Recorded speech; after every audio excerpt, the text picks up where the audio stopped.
Hi, Kitchen Kings and Queens. My name is Joe, and I am the American Kitchen Cub. I'd like to introduce you and welcome you to my YouTube channel. In this channel, there's going to be 3 types of videos. The first of which is sharing my vintage appliance and kitchenware collection. And that's what we're going to start with today. The second set of videos is using this to do vintage or family recipes. So in the coming weeks, you'll see some recipes where I use some of this beautiful cookware. And then finally, the third set is going to be for the novice cooks. So anyone that's interested in learning how to cook, I'm going to start from the beginning and I'm going to try and help people to learn how to cook. So I'd like to first start by thanking a couple people. So Zeta from Ikara Prime, and also Kevin Petrowski from Cavalcade of Food. Both of these awesome YouTubers really inspired me to share my collection and to share my love of cooking. So I really want to thank them, and please check out their channels. They have really awesome content as well, and they really have a lot to teach. So we're going to start by looking at Farberware. So Farberware, and I'm going to go over a tour of all the cookware in a little bit more detail. But Farberware was really the first, what you would call gourmet or high-end cookware. And they did something different from most cookware manufacturers at the time. But let's go back to the beginning. So Farberware was started by a Russian immigrant in Brooklyn, and they started with this. So this is called hollowware. So it's basically drawn out or spun platters and things like that. So that's what their original business was. And they kind of went selling in Brooklyn, and then they eventually came up with this patented process to make what we know as Farberware cookware. And the Farberware cookware is really a clad cookware. So let's take a look at this skillet. So here's the lid. But the interior of this cookware is all stainless steel. In fact, the exterior is too, except for the bottom here. That's where the clad part comes in. So this was aluminum clad stainless steel cookware. So what they did was they had this process where they had this disc bonded to the stainless steel, and then that disc is basically the entire bottom portion of the pan. That frees up the interior of the pan to have a stainless steel interior and also exterior up until the base. And then they have lids for every piece, including the frying pan. So this section is the frying pans, which I'll go into more detail with when we do our tour.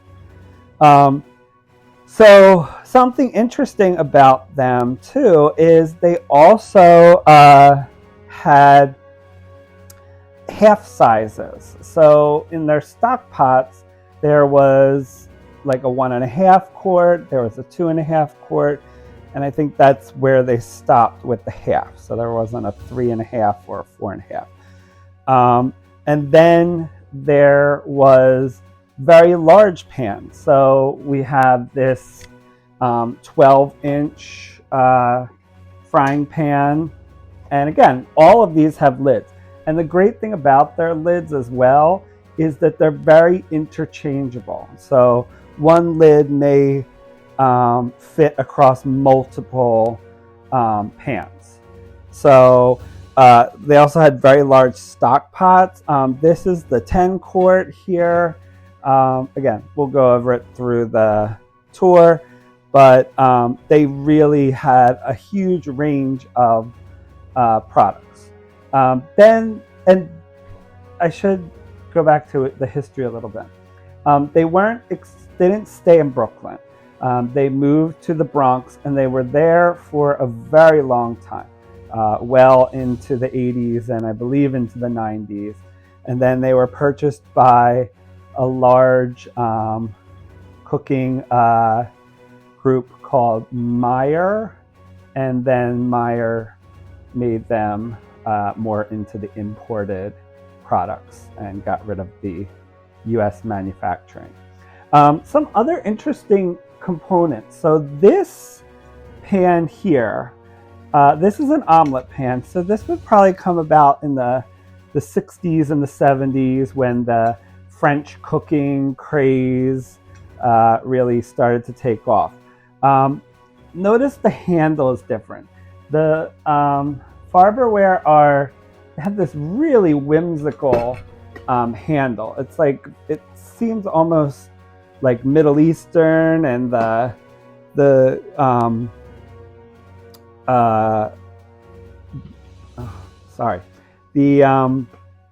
lids have almost like an onion dome. So I don't know if that was based on their Eastern European heritage or what, but it just has this really timeless design, and they look this good. I mean, these pieces are 50, 60, some of them are 70 years old, and they still look brand new. Now I've polished them and cleaned them, but they really do hold their luster, and they are also very kind of a timeless design. And you may have heard me say clad, and you may think, oh, clad. Yes, this is the predecessor to all clad.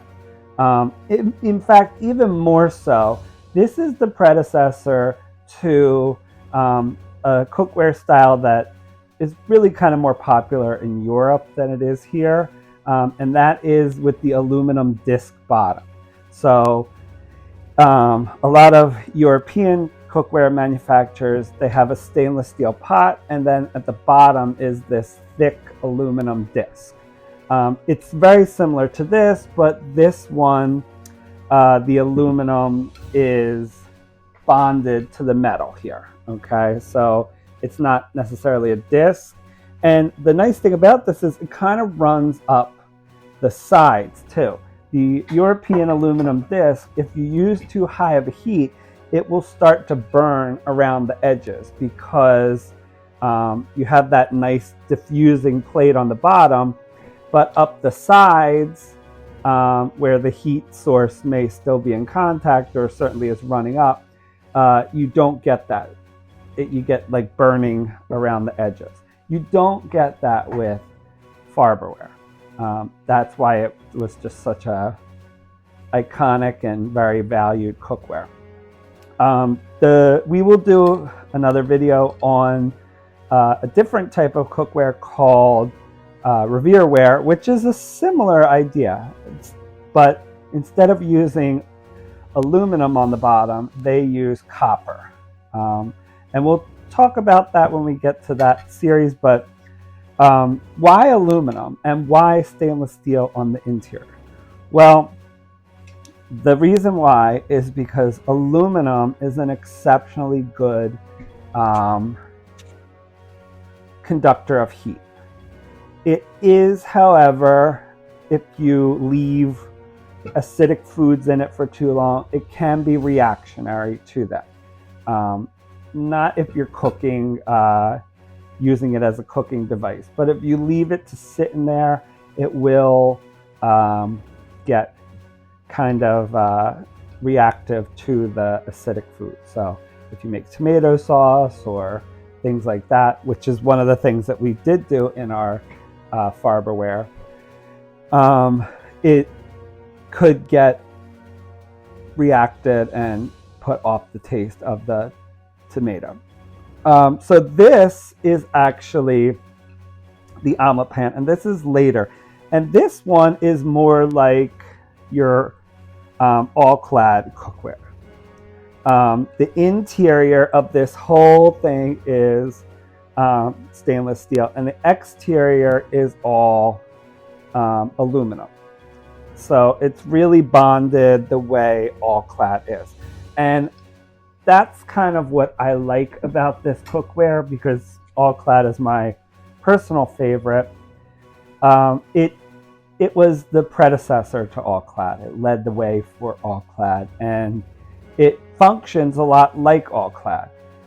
So again, back to the interior. So we have the exterior is aluminum, and that is so that it is not so reactionary, or I'm sorry, it's a good conductor of heat. The interior is stainless so that it's non-reactive. Stainless steel is totally non-reactive with foods, and it also is very easy to clean. So aluminum is a little bit harder to clean unless it's very highly polished, but even still, the stainless steel interior is much better for food reaction and cleanability. The problem with stainless steel in terms of conductivity is it's not a particularly good conducting metal. So that's why those two metals are combined. When we look at Farberware, we'll look at copper and its conductivity as well.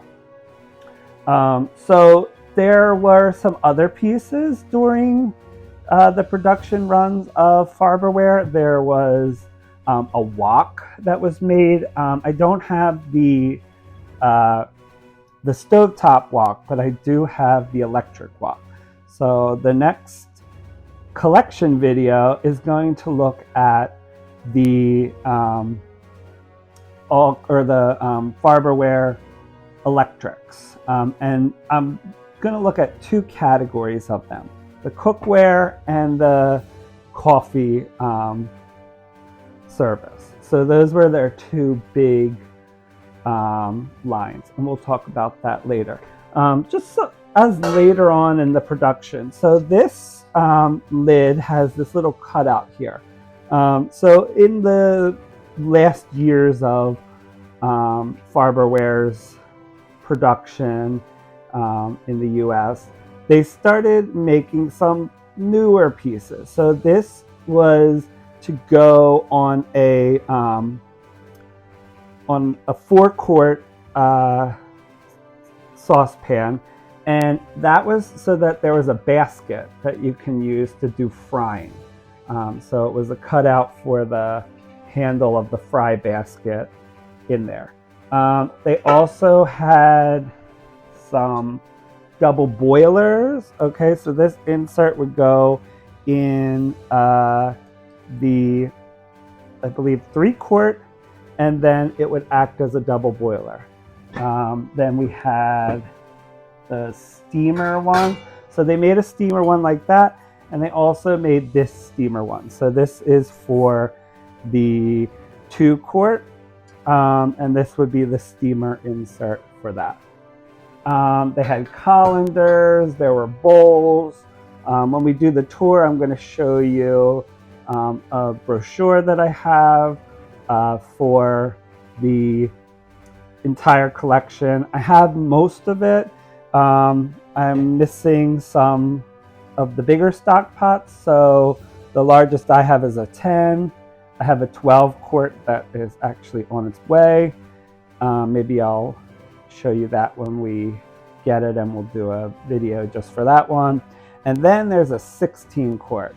The 16-quart has a different handle.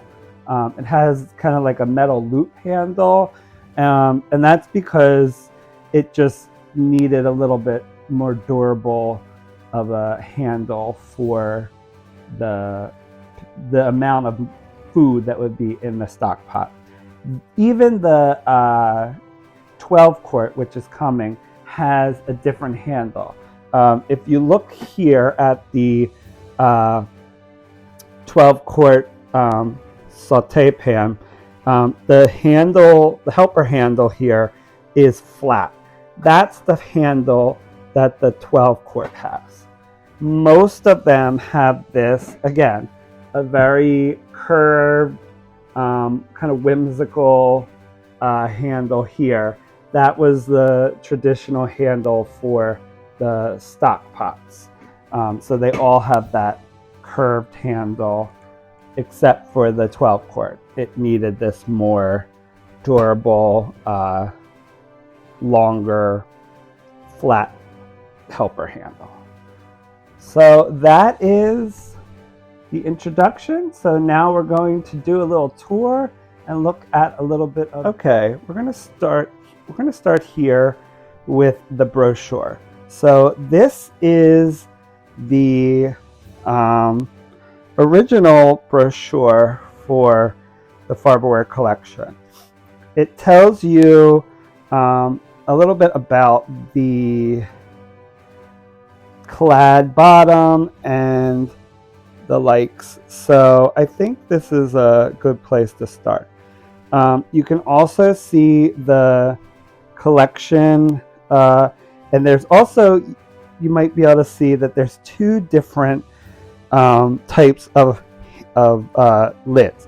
There's the high dome lid and there's the low dome lid, or the regular lid. So I don't have any of the high dome lids for the cookware. I do have an electric skillet with the high dome, and we'll look at that in the electrics video. But it's really nice when you want to do kind of braising or things like that. And they were really meant for the chicken fryer and that 12-inch saute pan. So those are what those lids were for. Also, the 5-quart, that was used as a Dutch oven, so that also fit that lid. Probably the one that went on the 10-quart or 10.5 chicken fryer. So here is a colander. This is the larger colander that they had. And again, this is those flat handles that I was talking about with the large stock pot. And then we have the steamer. This steamer actually has a handle. They made a steamer that was like the double boiler that was like two-handled, but the one that I have is this one with the handle insert. So let's start over here with the frying pans. So here is your 7-inch frying pan with lid. Then we had the 8-inch frying pan with the lid. We have the 10-inch frying pan, and then we have the 12-inch. Okay. And just back to the brochure a little bit. Some of the things, somewhere I have a one of the tea kettles. I believe I have the larger one, the 4-quart tea kettle. And then this was the start of their other big line of electrics, which was coffee equipment. So these were stovetop coffee makers, which I don't have any of them, but they really took off with the electric coffee makers. So they have quite a collection of those, very similar to this, the different size percolators that they have there. They also had some grills. So they had a handled grill, and then they had a double burner grill to go across the two burners. So I'm going to look here at the the lids, they do kind of stack. As you can see, they're a little slumped over. I think that's because I have multiple age groups in the pile here. If they are relatively the same age, they stack really nicely. Then we have our omelet skillets here. Again, they have a unique handle. I have the hollowware, and there are larger of these omelet pans. There is a 10-inch and a 12-inch, both of which I hope to add to my collection, but right now those are the two that I have, and those are both the 8-inch.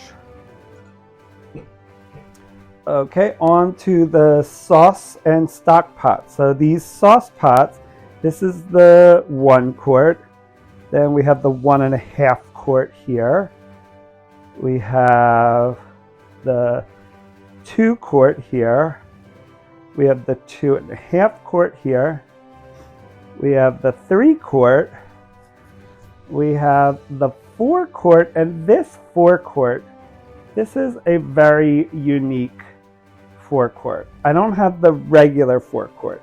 There's 2 versions of it. There's the one that has this handle, and then there's this one that I have, which is more of the stock pot style. Then we have the 5 quart. This is the 5 quart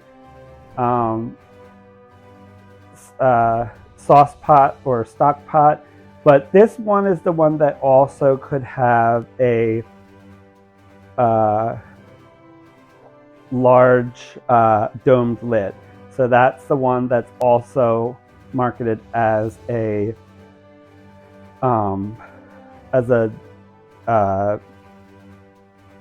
Dutch oven. And the original one, if you saw from the brochure, it was kind of like a beehive style, the dome lid that came with that. So that's really cool. I haven't found one of them yet. This is the 6 quart, and this is the 6 quart low. There is another 6 quart here, which is the high 6 quart. Okay. Then we have the 8 quart, and then we have the, I'm sorry, that's the 8 quart. That is the 10 quart. So beyond that, there is also the 12 quart, which I have coming, and then there is the 16 quart. And when I get those, I will do a special video just for them. So there is the sauce and stock pot side of the collection. And here is our fry pans. In the middle, we have our accessory pieces. I just want to show you the other side of this brochure. So in addition to the cookware, they had these accessories. So they had some mixing bowls. They had, like I showed you, the colanders and the strainers and the steamer insert and the double boiler insert. This one doesn't show the double boiler insert, but it does show the steamer insert with the double handles. It shows the strainer as the handled one, and that one, if you could see, has kind of a hook on the end to hook onto the pan. They also had a roasting pan, and then they had, flip it over, some advertisements for the sets that they had. So this was your basic set was over here, your 7-piece set. Then you had your your top 10, so your 10-piece set, which was over here, and then there was a 9-piece assortment set. They also had this set of mixing bowls, and I haven't seen them. They seem like they're pretty hard to find. Those kind of things people always just hold on to. So, and then this is just kind of giving you some of the features of Farberware. So we have the importance of the aluminum clad bottom for the heat spread. Like we talked about, the interchangeable covers. So you could have one cover that could work across multiple pieces.